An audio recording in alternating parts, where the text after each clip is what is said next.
But you have a pawn that's like halfway down the row, that can be infinitely important in the end game. Like that can win you an end game. You put a lot of pressure to make him have to come back and take out that pawn. He can't do anything else on the board. King So down. one thing I forgot to mention about check is that I like using it as a stall. Just stall the king. Yes, and chase him. But there is a problem with that sometimes. You want to make sure you don't chase the king into safety.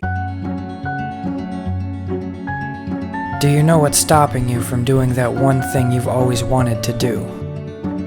You don't, because it doesn't exist. This is Josh Bauer, and no, it really doesn't exist.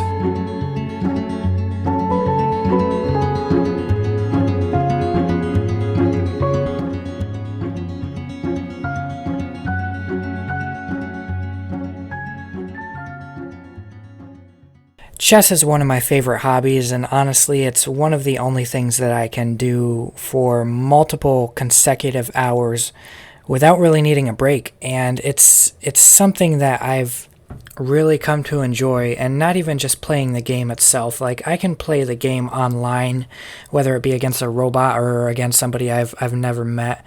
I can do that, and it's still fun, but it's even more fun, honestly, to play in person, especially with people that you know.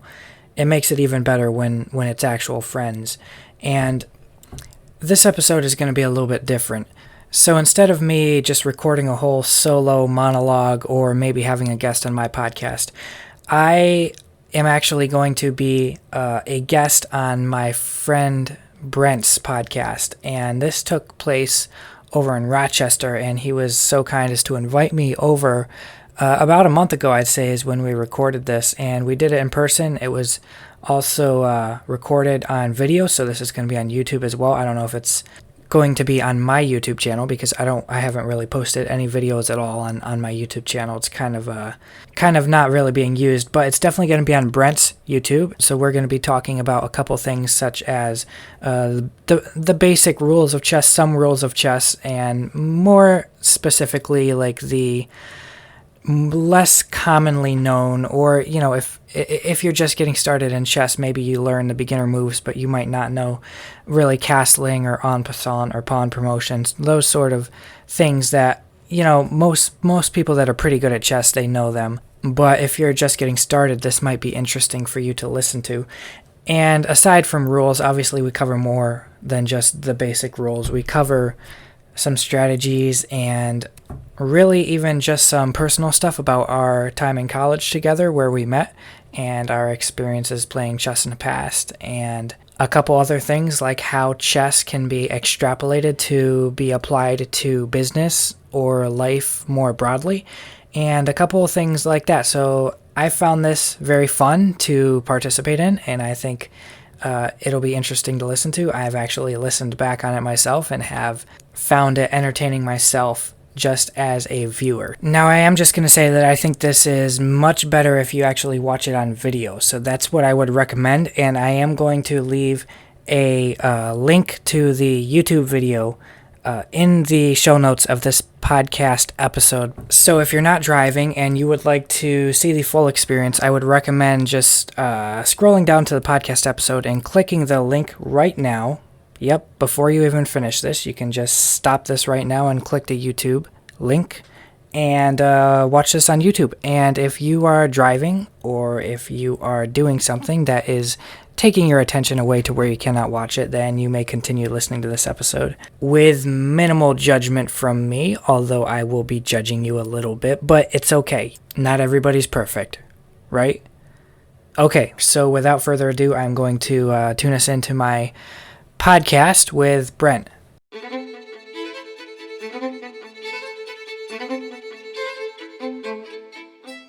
Hi, and welcome to Brent's Brainful broadcast. First, I would like to tell you the reasons why I started this.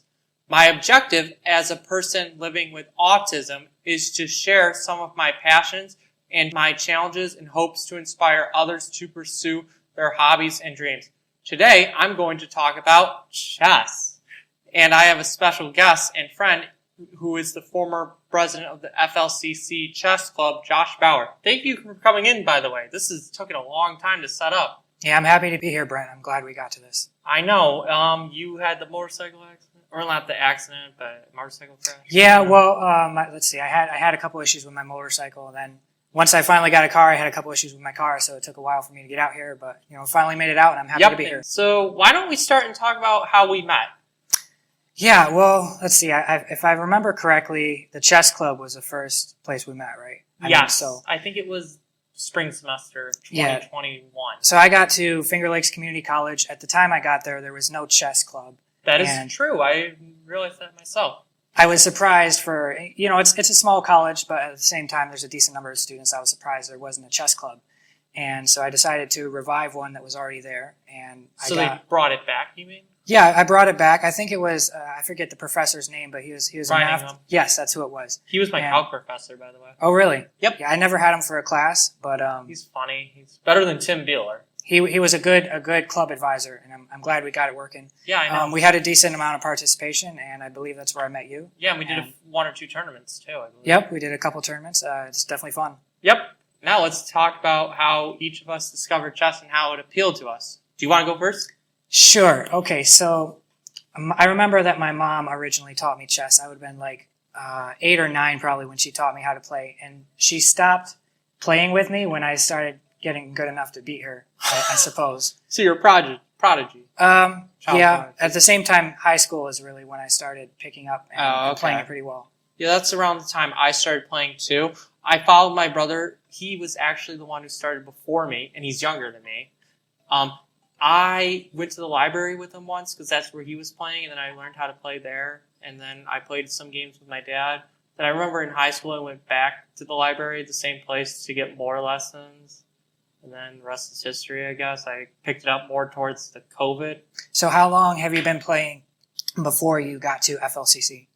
I would say regularly 2 years, probably. Okay. And why did you initially get drawn to it? That's a hard question. Let me think about it. I think it was because I had nothing to do during the COVID other than watching YouTube videos. I gotta say that's actually a very good reason. So I learned how to solve a Rubik's Cube because I got suspended in high school and I had absolutely nothing to do. So it's not a bad reason to learn how to learn a new skill. You don't have to tell me what that was. I won't tell you what it's about. It's okay. Fine. Okay. Let's discuss the importance of each chess piece and what they mean. So, in my opinion, I think I'm a knight because I jump all over the place. And this little guy is the only piece that can jump over other pieces. Okay, yeah, so we're discussing which piece we think best represents ourselves, basically. Correct.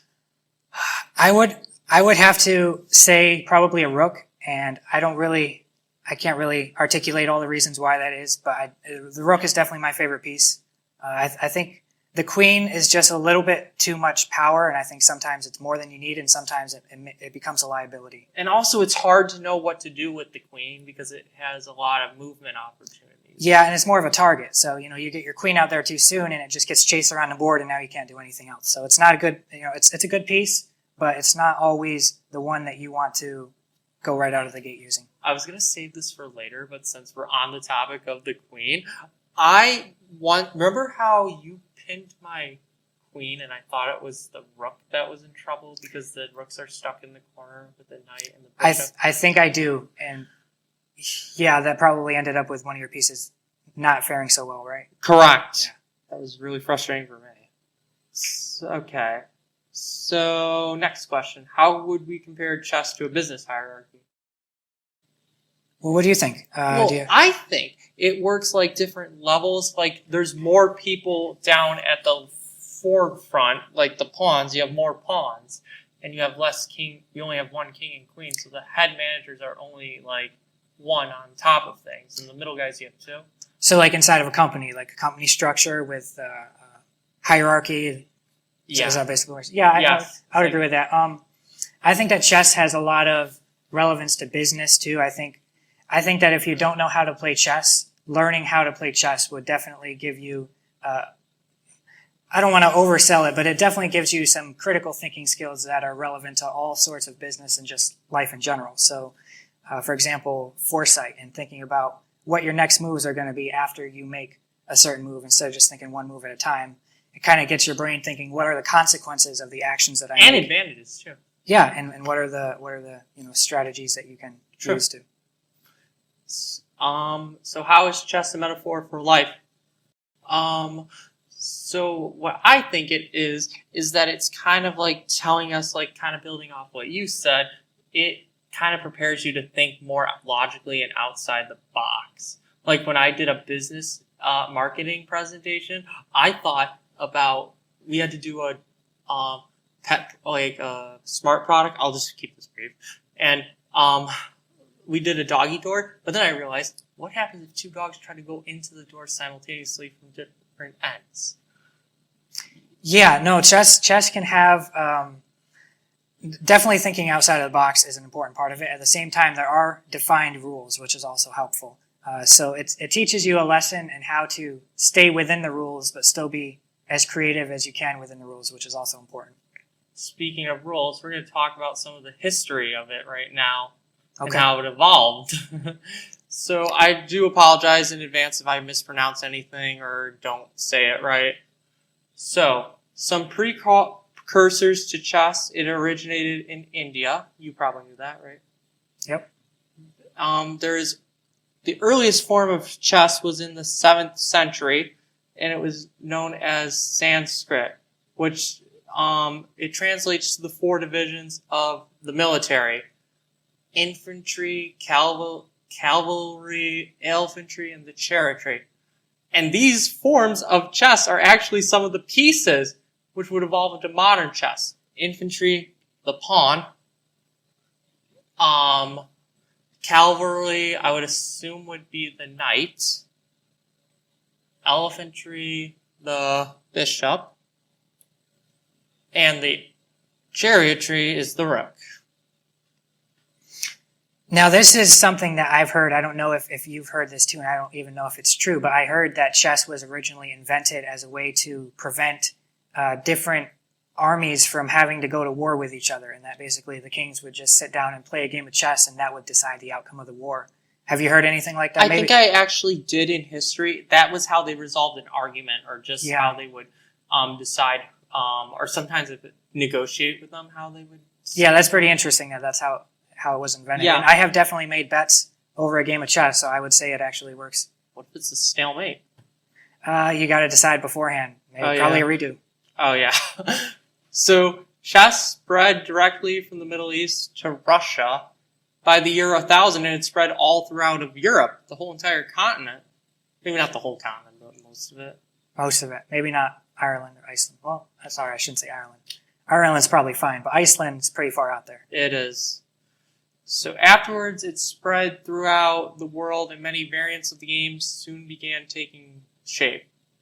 Like Buddhist pilgrims, Silk Road traders, and others carried it to the Far East. Is the East like the United States, or what is that? It depends on where in the world you are. East would be like China, Japan, Oh, I okay. think, So compared to Asia. Europe. Got it. Yeah. And the first recorded chess tournament took place in 1575 in Spain. You think we should have done an international tournament if we had the money at FLC? That would have been interesting, but the problem is we would have all gotten beaten pretty badly, so I don't think that would have worked out very well. For sure. Competitive chess became visible in 1834. Alright, so next section is the shape of the pieces. Pieces which did not represent anything specific in Islamic countries changed shape in Christian cultures. Carved images of men and animals reappeared. Like, think about the knight with the horse. Knight. Yep. So by the mid-12th century, the pieces of the chess set were depicted as kings, queens. Do you want to do the next piece? Bishops. And by the way, these pieces are not really great representations of the shapes we're talking about, because this is my own 3D printed set of alien chess pieces, which is probably not a great representation. If you want to see but real I know chess pieces. that like bishops, for example, obviously comes out of, I don't know exactly which religion, if Christian or Catholicism or what it is, but it's definitely a religious origin. So that's when the pieces probably changed shape. Oh, that's cool. Can we go back up a little bit? The knights, which is, you could kind of tell this is a knight because it kind of got the curved shape. And the men of arms, which we think might be a totally forgotten piece, but we think it might be the pawns.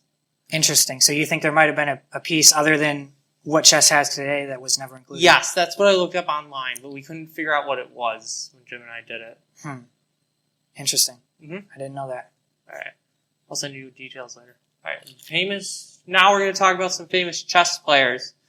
The first modern chess tournament was held in London in 1851, and it was won, surprisingly, by German Adolf Anderssen, who was relatively unknown at the time, but then he became famous later on. Anderssen was hailed as the leading chess master, and his brilliant, energetic attacking style became typical for the time being. Have you heard of him? I have not, no. No, I haven't. He's a little older. I haven't heard of him. Well, he is from the 19th century, mid-19th century, so that kind of makes sense. So, next guy is Bobby Fischer. And that guy I've heard of. I've heard of him as well, yeah. Because he's famous. the first and only American world chess champion in history. Many considered him to be among the greatest chess players of all time. Fischer sparked an entire generation of chess players, especially in the United States and Iceland. Oh, wow, so I was wrong about Iceland. Yep! Look at that. Screw Iceland. His success against the Russian chess empire of the 1960s and 70s remains as one of the most incredible individual performances by any chess player. One of his most famous quotes was, "Chess demands total concentration." What do you think about that? I don't know. Chess maybe demands it if you're like at a competitive level in a tournament, but I have definitely seen all sorts of people that are just playing with headphones on and multitasking, and they seem to do pretty well. I remember one time I was playing against two different people at the same time, and I beat both of them. So I guess two different chess boards at the same time. Yeah. Got it. So I guess it depends, how good the person across from you is. If they're a competitive match, then it definitely requires your full attention, I would say. Oh my God. Yeah. There's no way I could do that. At Goodwill, I struggle with dealing with multiple customers at once. Yeah, it's challenging. I know. So Grandmaster Garry Kasparov is the 13th world champion. You've heard of him? I have, yes. And held the title from 1985 to 2000. Kasparov dominated the chess world for over 20 years. And then, interestingly, by 1985, Kasparov defeated Karpov. Ironically, they had similar names. And he became the youngest world champion ever at the age of 22. Wait, you're 22, right? I am, yes. Oh, well, why aren't you the world champion? Yeah, well, I guess I'm just not smart enough for that. Okay. He defended the world championship title against Karpov on 3 consecutive occasions. 1986, 1987, and 1990. And then eventually in the year 2000, Kramnik defeated Kasparov, ending the reign of the best players of all time as the world champion. Have you heard of that guy?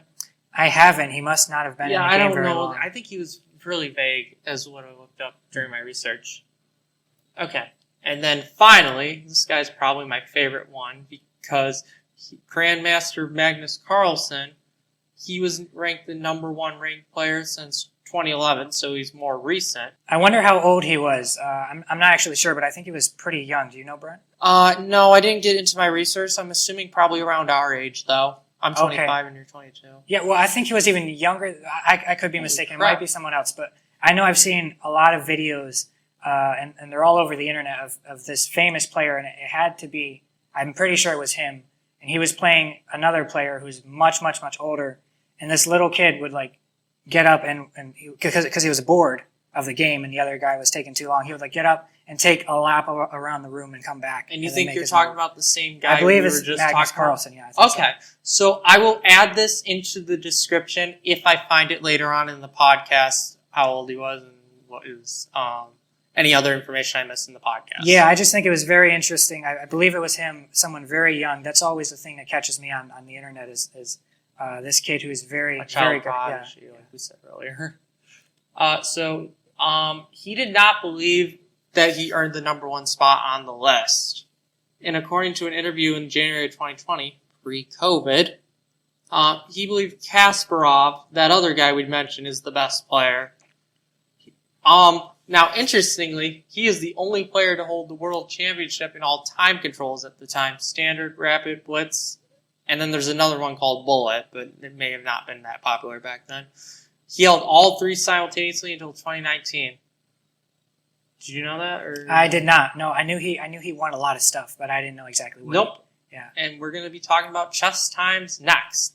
So do you have a clock with you? I don't have a clock. Usually I don't like them, and the reason is they don't really unless your opponent is very, very, very slow, which in my case doesn't happen very often. The clocks just rush you unnecessarily. I feel like it doesn't allow you to have a proper game. In fact, we were playing not too long ago, and we both were playing on the internet, right? And we had a choice of choosing time. We were like, we don't want the clock because we did do the clock at first on accident. On accident. Yes, exactly. And then when we had a chance to fix it, we were like, we don't want the clock. Screw it. Let's not do it anymore. I think it rushes you and it forces you to make moves that you otherwise might not. So it doesn't really you get timed out after a certain time. Yeah, it doesn't allow the natural course of the game to take place. Exactly. I mean, there is touch move, but that's a little different. Yeah. We'll talk about touch move in a minute. In 1861, the first time limits using sunglasses were employed in a tournament match in Bristol, England. Hey, England's uses chess too. Oh yeah, well by now everywhere plays chess. Yeah, maybe not Latin America and Antarctica. Maybe. Sure. The times used for chess are standard, rapid fire, blitz, and bullet. I will take the standard and rapid fire, and you can take the blitz and bullet one. Sure. So standard is probably the most well-known one. It is the slow-paced one. Is 30 minutes, right? 30 minutes each player?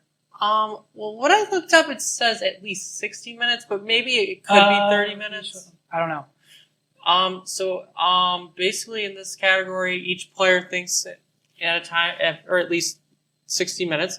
So another method, which we sometimes do when we play chess, is have a fixed element, like an interval, to add increasement of time per move. Yes, yeah. So for every move that you make, you automatically get time added to your clock, whether it's 1 second or 2 seconds or whatnot. And that basically just incentivizes you to move faster because it actually gives you more time even than what you might have started with. Correct, because you would run out of time eventually if they didn't give you that extra time per move.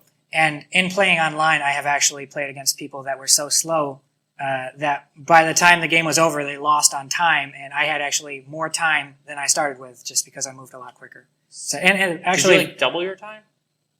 No, not double, but definitely had more. And then I've also lost on time plenty of times, which is one of the reasons that I kind of dislike it. I have too. Yeah. Okay, so next is rapid play. It is defined as being a game where players' thinking time is more than 10 minutes but less than 60. So that's kind of like the neutral area. Okay. Some tournaments now have games where the players have 25 minutes each to start with an increment of, say, 5 seconds or more. And they don't go usually behind an hour, but usually regular chess tournaments go way longer than that. Yeah. Especially when you're thinking. So you want to talk about blitz and bullet? You don't I don't know what the blitz time is, but for bullet, I know for sure that it's very quick. I believe it's 1 minute for bullet. 3 minutes. I guess blitz is 3 to 10. Bullet is under 3.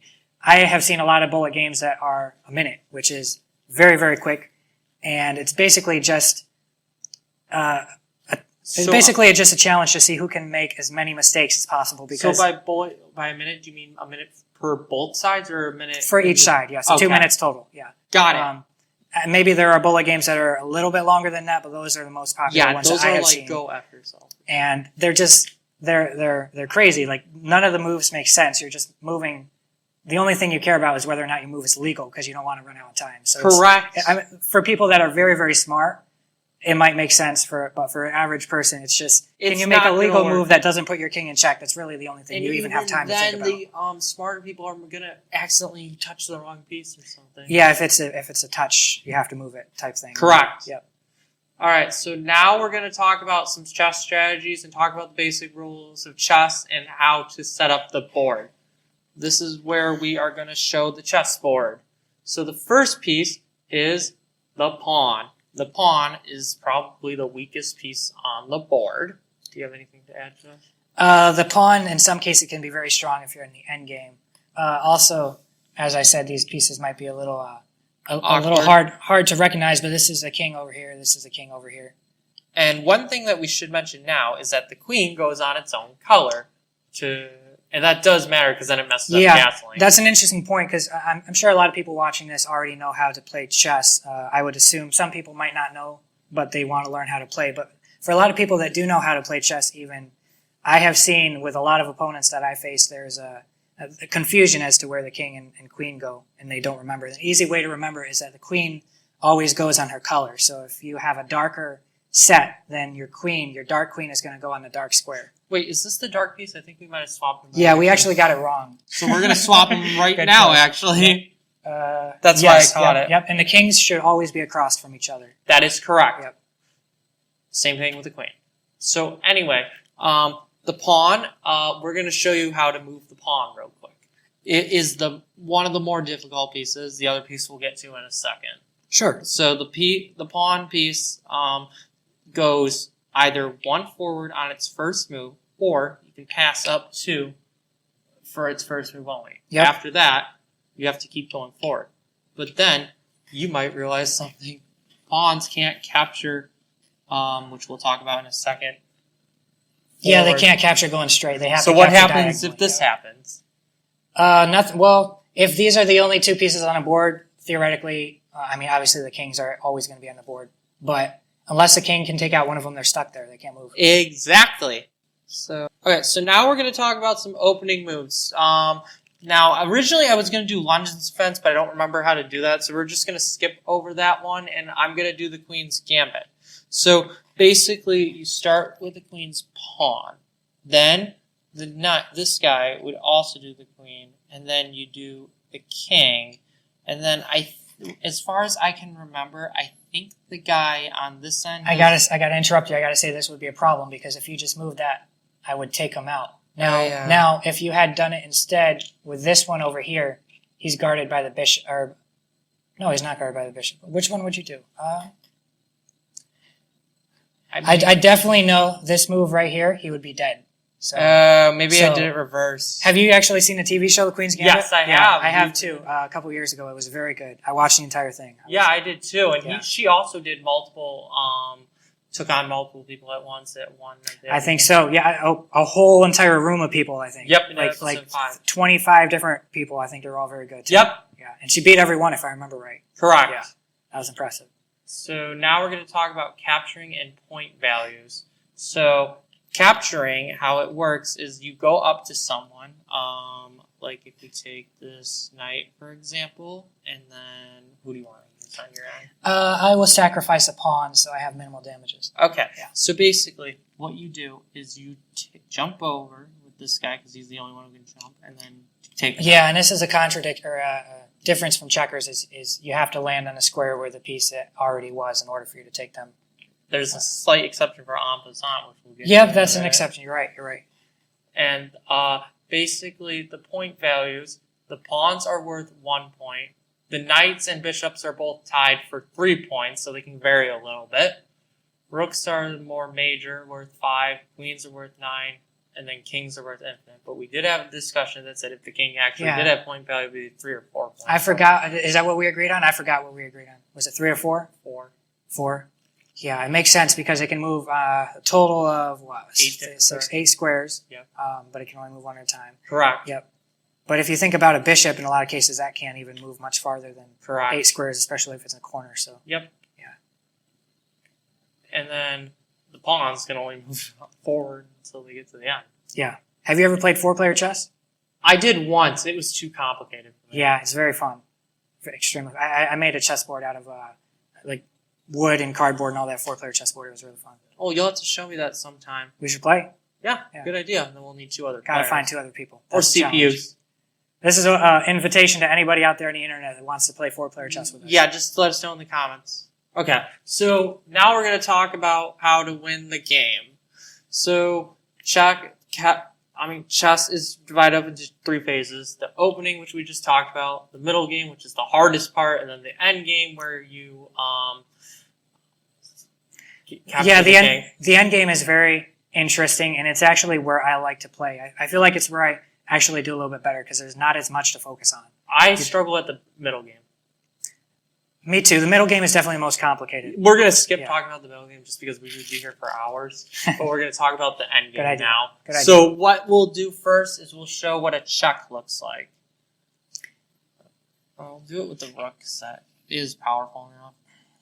Let's move a couple of these out of the way. Okay. And, Unfortunately for you, I guess we'll have my pieces checking you. Okay. All right, there you go. You have your queen. Okay, so check. So now I have to respond to that. There are 3 ways I can do this. Yeah, okay, if we're going to discuss all 3 ways, let me move this guy over here Okay. and move this guy here, because now you have a take, a block, and a Okay. runaway. So the first way to do it, the easiest way, is just to get the hell out of there. Yep. And then just move them right here. Yep, so you ran away with your king. Yep. A little bit cowardly, but you got to do what you got to do. And now, Correct, now but you're no you can longer put in me in check. check again. Yes, that's true. So what are your other options then? In my opinion, the best option, well, we'll talk about that in a second. Yeah. First is a Do the block. second. You could block like this. Which is also a good Which is option. good because if she takes me, I'm going to take you back with more point value. Yep. But You just got to one make thing- sure I don't have somebody backing up the square. That's all. Oh, and also, knights can't be blocked anyway. If the knight tries to capture... They can jump over. Yep. Correct. And the final way to do it is to capture, which is my favorite one, because you just get an extra guy. But of course, you have to actually be able to do any of those 3 moves. It's not automatic. You can do any 3. You have to have your pieces set up properly, which is the trick of the game. Correct. And what happens if you can't do any of them? Checkmate. Correct. Checkmate is when I can't do anything at all. So let's say... And you're in check. Correct. And you're in check. If you can't do anything at all, but you're not at check, that's a stalemate. Correct. So right here, I think I could still do something. But if we... Is that a king or a queen? That's a queen. So- Yeah. No, Oh, wait, sorry. It's a king. It's a king. Alright, let's take the queen out right here. Yep. And let's take a rook, because usually a rook and a queen are infected. I think I did it right. What do you think? Yes, you are. No, I didn't. No. Well, actually, this wouldn't be impossible because both of these people are checking him. So they're like, you'd have to check and then something else happen without you getting out of check and then for him to move here with his rook. Correct. So but that's illegal. So, maybe like a smother mate situation in which you can't move. I don't know. That's good questions. Let's take a knight. Knights are easier. Block this off with a knight. There Because you go. knights So the can't- king. Yeah. Because knights you can't even block. Yep. So That's the easier. king is in check. The Yep. king can't move anywhere because it's still in check here by the queen, still in check here by the knight, and nothing can block the queen. So that, oh well, technically you could do this, but let's pretend that piece doesn't exist. You're in checkmate. Correct. And what do you do when the king is in check?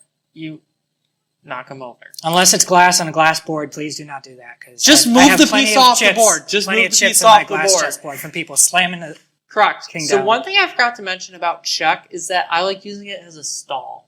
Just stall the king. Yes, and chase him. But there's a problem with that sometimes. You want to make sure you don't chase the king into safety. Because if you can save a check for when you have a very good follow-up move, you don't want to waste the check if you don't have a good follow-up move.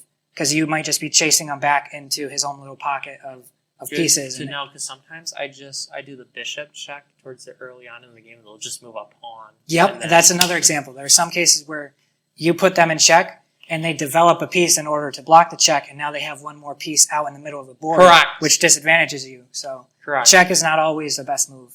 Correct. So first, we're going to talk about a couple of special moves that kind of break the rules of chess. The first one is en passant. My favorite move that I discovered when I was looking on the internet, and then I just found it. En passant is interesting. I remember you called me one time, and I think you were trying to figure it out, like you were saying when you first discovered it. You were asking me a lot of questions about it, and I didn't even know the answer to all those because it's hard to remember unless you're actually looking at a board. But you Correct. remember how to do it, right? Yes, I Yeah, do. go ahead and show us. So, well, you're going to have to help me too. So we'll Sure. put him up here, right? For right now. Now, let's say I move this pawn one. Now move yours up one again because I need two. Yep. And then I move it up two. Yep. Now what do you do? Now, if I didn't know this move, I would think the only thing I can do is move forward because, but typically you can take people if they are here diagonally like that. So if he's here, I can take him. But because you're here, because he just moved out 2 spaces, and he is on this row that is exactly 2 spaces past his initial row, I can actually take him by doing that. Now, it has to be immediately after he moves it 2 spaces. So let's do an if he example does this then. and I move something else, You lose your and turn then- and yeah. I can keep going. and I do something else like that, and he does something else, it's too late. I can't do it anymore because it's not immediately after. And it doesn't matter if I do nothing with that pawn. You can't do it anyway. And then on the same hand, if he moves it one and then moves it another, it doesn't count. That doesn't count because I didn't pass you on the first turn. So it's very restricted. It's very hard to explain too. And I think we did a good job. It's very hard to explain. So, I guess the next one we're going to talk, we're not going to show promotion, but we're going to briefly talk about it. So when your pawn gets to the end of the board, they get promoted, and it's usually a queen, right? Usually people go for a queen, yes. I actually, if it's in the end game and I'm already ahead enough to where I feel comfortable, I'll just get a rook. So I don't have to worry about stalemating on a diagonal because I've done that. And okay. It's one more thing you don't have to worry about. I'm very fluent with rooks. I can checkmate with a rook and a king. Which is known as an under promotion. Yes, under promotion because you're not promoting as much as you could. Correct. Like bishop, don't even worry about. And knight, just do it if you get in checkmate. Yeah. Okay, so now we're going to talk about castling, so we'll need to clear most of the outer pieces first. Yep. Let's just get these guys out of the way. We'll keep the pawns in the way. So there are two different types of castling. King side and queen side. So king side, if it's easier for you guys to remember, he's passing over where his side is. Queen side is where he's passing over where the queen is. Yep. And this is known as short castling, where more commonly used. You move it over 2, and then the guy hops over 1. Correct.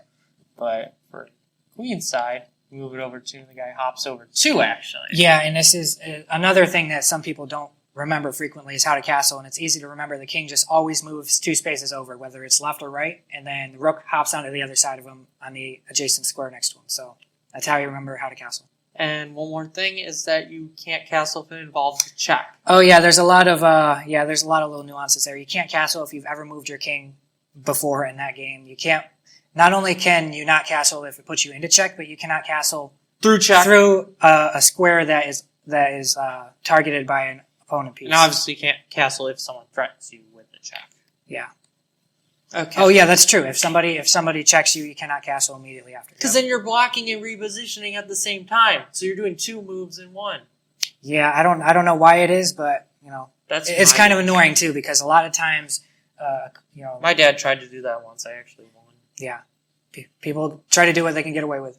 Okay, so next we're going to talk about some variations of chess, like checkers. Like that's just. I have to disagree with you on that. Checkers is definitely not a variation of chess, but it is maybe more popular actually, and definitely a lot more people know how to play it. I don't even think I should have put chess for noobs in parentheses. It is a lot different game. Yeah, I mean it's very similar, but it's just so.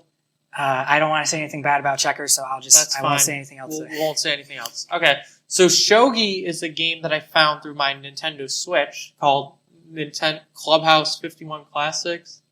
I don't know if you heard of that game. I have not. They had shogi in it. It's like Japanese chess.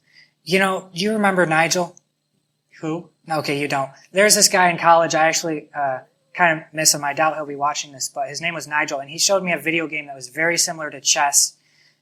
It was nothing like chess, but the strategy of it was very similar. You have pieces, and they back each other up. And I don't remember. Unfortunately, I don't remember. Was he African American? Maybe I remember him. What? Was he African American? Yes. Okay, I remember him. Okay. And Nigel, if you're watching this, that was definitely an interesting game, and I'm very glad you taught me how to play that. Okay, so finally, we're going to talk about Chess 960. Basically, it's kind of like a randomly generated chess. Like the board is randomly or like what do you mean? The pieces are randomly generated. So they like spawn on random spots yes, on the board? Yes, the pawns are always in the front. I gotta say, that sounds interesting. Also, I think it was Anthony or Julian or someone from college, I don't know if you remember them, but they taught me about this game called Pawn Wars. It was a variation of chess with only pawns. And I don't remember exactly how to play it, but it's interesting. Once you play chess for a little while, you start to I don't get bored with it, but some people do, and they make up these interesting variations of it. So is it just with pawns? Or just pawns. Oh my god. Yeah. How do you get the back pawns? I think, if I remember right, that whoever gets either the first pawn to the other side or the most pawns to the other side wins or something like that. Okay, I don't that's remember. Cool. Yeah. So next we're going to switch gears, really do a 180, and do a chess in... Actually, let's do that right now. Because I said 180. Oh, so now I'm missing all the pieces. Yep. Sorry about that. Oh, it's okay. Okay. So we're going to talk Hey, about chess in you know, popular culture. I gotta say, there have been some times where I've started without my queen to make the game more fair. So. Oh, okay. So chess in popular culture, like we talked about earlier about the Queen's Gambit and how she became the world champion. So let's talk about Alice in Wonderland. Okay. I remember they had chess within it. It was like the Queen of Hearts or something. This was a movie, right? I never It was, and I think it was there was a book based off it too. never seen it. Was it good? It was okay. I'll say that. And there was chess involved? Yes. Interesting. So it came out in 1951, and the novel, which I talked about earlier, it unfolds like a great strategy, each chapter representing a move on the board. Carroll's use of chess as a narrative structure adds a layer of complexity to the story. It also invites the readers to consider the broader implications of choices we make in our own life games. So I guess you are the chess player in this? You know, that reminds me of our giant board we used to play with. Oh, Those yeah. giant chess pieces. Yeah, that was fun. I And know. you can stand on those. Oh, I on those saw one squares. at my Friendship Connection social group. Yeah. They had one near the Pittsford Library. The town I grew up in, Waterloo, had one outside their library, and that was the Cool. first place I ever saw one. Nice. Now we're going to talk about some alternate chessboards with other characters, like the Civil War, which I found online. There was a Mario board that I used to own. Civil War, like American Civil War? Or- Yes, okay, the American Civil War is what Gotcha. I'm talking about. And then there's even an Animal Crossing one that I came across. And of course, Harry Potter. And if you would like to play chess online, here are some. We recommend Chess Online app and the one you use. Yeah, I like Lichess. I also Correct. have this Chrome extension that makes it look a lot less clunky. Lichess, I just find it's better than chess.com, but that's my personal opinion. All right, we saved the secret section for you. Chess jokes. Yes, and I will say, if I have heard any of these, it was a long time ago, so if I'm laughing, it's probably not faked. Good. All right, I'll take the first one. What did the chess player do when the big tournament was stressing him out? He took the night off. I think you forgot that one, did you? No, I don't remember that. Oh, so I'm reading these to you as well, right? Sure, you Okay. can do the next one. Okay. Let's see here. I'm gonna read the punchline before I actually read the joke. Okay. Okay, I get it. What did the Australian chess player say to the server at the restaurant? Checkmate? Sorry, I saw it. so cheating. I You saw weren't it. looking at it. That's so Yeah. cheating. Okay.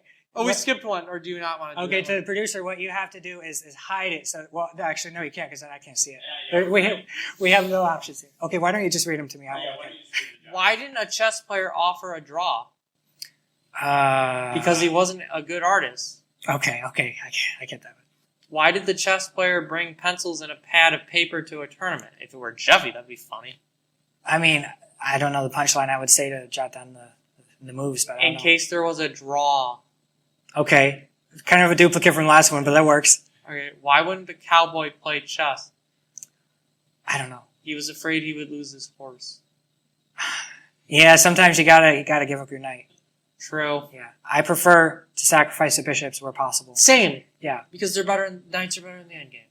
Why did Definitely. the chess kid? Well, yes. Okay, sure. I would say yes. Knights are better in the end game I usually. agree. Why did the chess kid take a ladder to school? Because she I wanted don't to go to high school. know. I think that's a drunk one. yeah, probably. Okay. Why did the chess kid coach, probably the same person, wear sunglasses at school? Because the students were so bright. I forgot about these before. Why are artists so bad at chess? Because they like to draw. You already had that one. Well, that should make you good at chess. What? Shouldn't that make you good at chess? True. Oh no, it makes you bad because if you draw, then you're not neutral. winning. Okay, sure. so what? Sure. Oh, this is the best one. We saved the best for last. What did Arnold Schwarzenegger Yeah, Schwarzenegger. say at the start of the chess game? Wait, so say it again, Brent, say, what did Arnold Schwarzenegger... What did Arnold Schwarzenegger say at the start of the chess game? Problem is, I know very little about that guy, so I'll be black. okay. Yeah, it's kind of racist. one. Play and what? Chess. I'll be back. I'll be back. Yep. Okay. I hope you enjoyed today's show about chess with my friend Josh. I hope I've inspired you to think of chess not just as a strategy game, but as a reflection of the story of mankind. Thank you so much for watching, and I hope you are looking forward to future podcasts where I'll be discussing a variety of topics such as martial arts, astronomy, video games, autism, fictional YouTube characters, TV and movie reviews, and much more. Thank you for coming, Josh. I really appreciate you finally were able to do this. Yeah, I really had fun and enjoyed this. And, Even if we screwed up a few times. by the way, if you guys like this chess set, I 3D print them myself, so go check out cornertactics.com. So, do you have any final words to say, Josh? I would say get your pawn to the end a little bit more, because even if it's just one or two moves, people think the pawn doesn't matter. Moving it one or two moves isn't going to make that much of a difference. But you have a pawn that's like halfway down the row, that can be infinitely important in the end game. Like that can win you an end game. You put a lot of pressure to make him have to come back and take out that pawn. He can't do anything else on the board. So yeah, that's my last word. Okay, so speaking of which, my last word was going to be don't jump into conclusions. Like, don't make a move right off the bat, because you can't take it back right afterward. Yeah. Oh yeah. So definitely think through your moves, look through all the different possibilities, and sometimes they even miss your mistakes, which is good. But yeah. All right, this is Josh and Brent signing off. Check and mate. bye.